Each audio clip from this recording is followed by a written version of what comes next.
Hello friends, welcome to Shri রান্নাঘর। আজ আমি বানাচ্ছি সকলের প্রিয় লাউ চিংড়ি।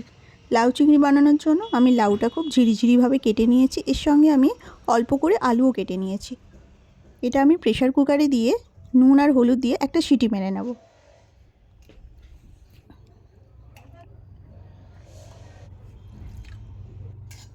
এরপর আমি কড়াতে কিছু বড়ি ভেজে নিচ্ছি। বড়িটা ভাজা হয়ে যেতে অল্প পরিমাণে চিংড়ি মাছ ভেজে নিচ্ছি। চিংড়ি মাছগুলো ভেজে তুলে নিয়েছি। আর এটা হচ্ছে নারকেলটা কুচি করে নিয়েছি, সেটাও আমি তেলে ভালোভাবে ভেজে নেব। এবার কড়াইতে কালো জিরে আর অর্ধেকটা মতো শুকনো লঙ্কা আমি ফোড়নে দিয়ে দিলাম। ফোড়নটা একটু ভাজা গন্ধ বেরোতে দিয়ে দিলাম হাফ চামচ মতো রসুন বাটা,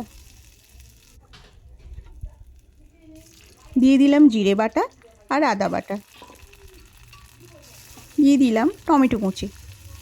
মশলাটা ভালোভাবে কষিয়ে নেব।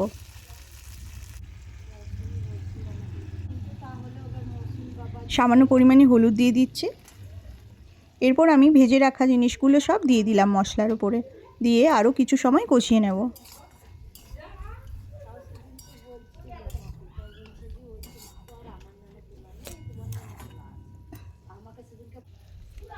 এরপর আমি দিয়ে দিচ্ছি সেদ্ধ করা লাউ।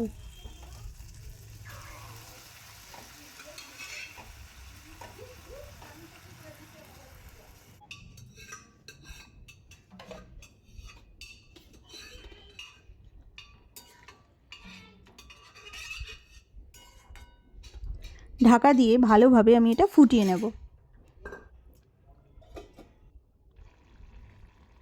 এখন আমি দিয়ে দিলাম পরিমাণ মতো নুন আর স্বাদ মতো চিনি। ঝোলটা অনেকটা কমে এসেছে। এরপর আমি ভাজা জিরে আর ভাজা গরম মশলার গুঁড়ো ছড়িয়ে দিচ্ছি।